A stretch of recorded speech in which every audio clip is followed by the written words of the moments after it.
Tragedi Trisakti tampaknya akan menjadi momentum yang tidak akan pernah dilupakan bangsa ini, terutama para mahasiswa sepanjang masa. Tragedi itu adalah peristiwa penembakan pada 12 Mei 1998 terhadap mahasiswa pada saat demonstrasi Presiden Soeharto turun dari jabatannya. Kejadian ini menewaskan 4 orang mahasiswa di Universitas Trisakti di Jakarta, serta puluhan lainnya luka. Perjuangan mahasiswa yang gugur dalam peristiwa itu adalah Elang Mulia Lesmana, Heri Hertanto, Hafidin Loyan, dan Hendriawan Sie. Mereka tewas tertembak di dalam kampus terkena peluru tajam di tempat-tempat vital seperti kepala, leher, dan dada.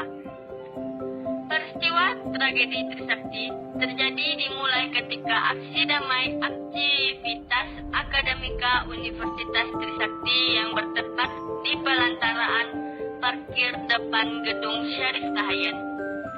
Dimulai dengan mengumpulkan segenap aktivitas Trisakti, massa duduk lalu melakukan aksi mimbar ponpas spontan di jalan. Aksi damai mahasiswa berlangsung di depan bekas kantor wali kota Jakarta Barat. Situasi tenang tampak tegang antara aparat dan mahasiswa. Sementara rekan mahasiswa membagikan bunga mawar kepada barisan aparat. Sementara itu pula Pemilu data tambahan 2004, aparat pemilihan dari umum Kodam Indonesia Jaya dan 2004 satuan adalah pemilu kepolisian pertama lainnya. yang memungkinkan rakyat untuk memilih presiden secara langsung. Dan cara pemilihannya benar-benar berbeda dari pemilihan sebelumnya. Pada pemilu ini, rakyat dapat memilih langsung presiden dan wakil presiden. Pada sebelumnya, presiden dan wakil presiden dipilih oleh MPR, yang anggota-anggotanya yang dipilih melalui presiden. Selain itu, pada pemilu ini, presiden dan wakil presiden tidak dilakukan secara terpisah, seperti presiden dan wakil presiden, bukan calon presiden dan calon wakil presiden, secara langsung memilih DPRD, DPD, DPRD, serta presiden dan wakil presiden. Pemilu 2004 diselenggarakan secara serentak pada tanggal 5 April 2004 untuk memilih 500 anggota DPR, 128 anggota DPD, serta DPRD periode 2004-2009. Sedangkan untuk pemilihan presiden dan wakil presiden dilaksanakan 5 Juli 2004 putaran 1 dan 20 September 2004 putaran 2. Sistem yang digunakan pada pemilu 2004 adalah perwakilan berimbang atau personal dengan sistem calon daftar terbuka menjelang dimulainya masa kampanye pemilihan kepala daerah.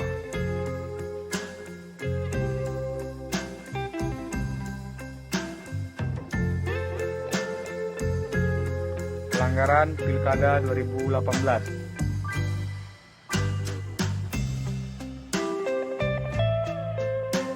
Menjelang dimulainya masa kampanye pemilihan kepala daerah atau Pilkada serentak 2018, publik kembali dikejutkan dengan kasus korupsi kepala daerah. Komisi Pemberantasan Korupsi atau KPK menetapkan 2 orang kepala daerah menjadi tersangka. Pertama, pada tanggal 2 Februari lalu, yakni Gubernur Provinsi Jambi Zumi Zola atas dugaan suap RAPBD Provinsi Jambi. Kedua, Bupati Jombang Yono Suharli Wihandoko yang terjaring operasi tangkap tangan atau OTT pada tanggal 4 Februari atas dugaan menerima suap terkait pengurusan jabatan. Wakil Ketua KPK, Lauren Syarif, mengungkapkan hasil korupsi yang menyeret Bupati Jombang. Sebagian uang suap tersebut digunakan sebagai dana kampanye Pilkada 2018.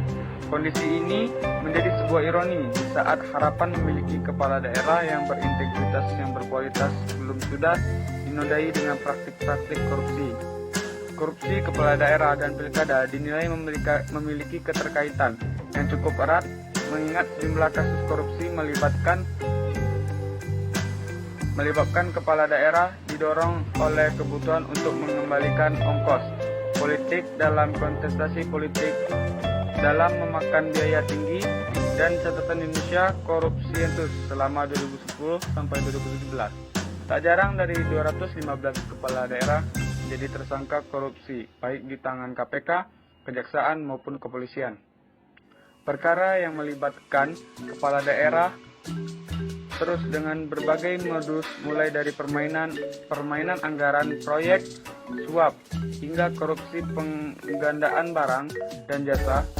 Jumlah tersebut menunjukkan dan menguatkan asumsi bahwa kepala daerah memiliki kerentanan yang sangat tinggi terhadap korupsi, sehingga hal tersebut bukan tidak mungkin terulang kembali di masa 5 tahun ke depan.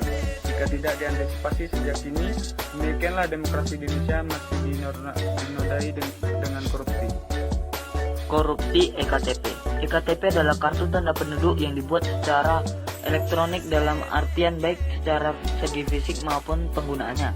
Program EKTP di Indonesia telah dimulai sejak 2009 dengan ditunjuknya 4 kota sebagai proyek percontohan nasional. Pelaksanaan pertama dilaksanakan pada tahun 2011. Awalnya EKTP ini dibuat untuk mempermudah penggunaan KTP serta merata terjadinya permasalahan dan penggandaan identitas warga. Namun pada tahun 2011 dan 2012 mulailah terjadinya kecurigaan akan terjadinya kasus korupsi EKTP. Mulanya proyek ini berjalan dengan lancar dengan pengawasan KPK, BPK dan BPKP yang diminta oleh Gamawan Fauzi yang saat itu menjabat sebagai Menteri Dalam Negeri.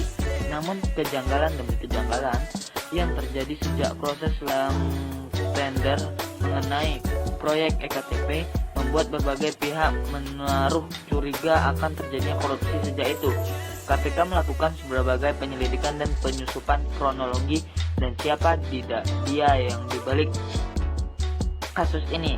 Melalui bukti-bukti yang ditemukan dan keterangan dan para saksi, KPK menemukan fakta bahwa negara menanggung kerugian sebesar 2.314 triliun.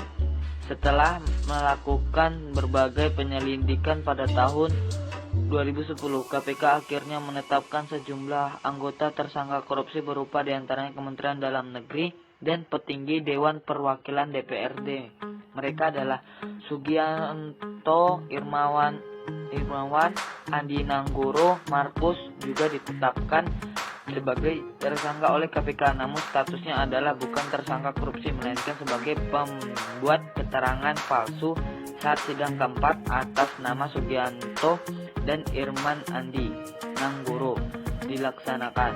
Dan penempatan oleh KPK dalam kasus ini pertama kali dilakukan pada 22 April 2014 atas nama Sugianto, sementara sidang perdana atas tersangka pada kasus ini dilaksanakan pada 9 Maret 2017.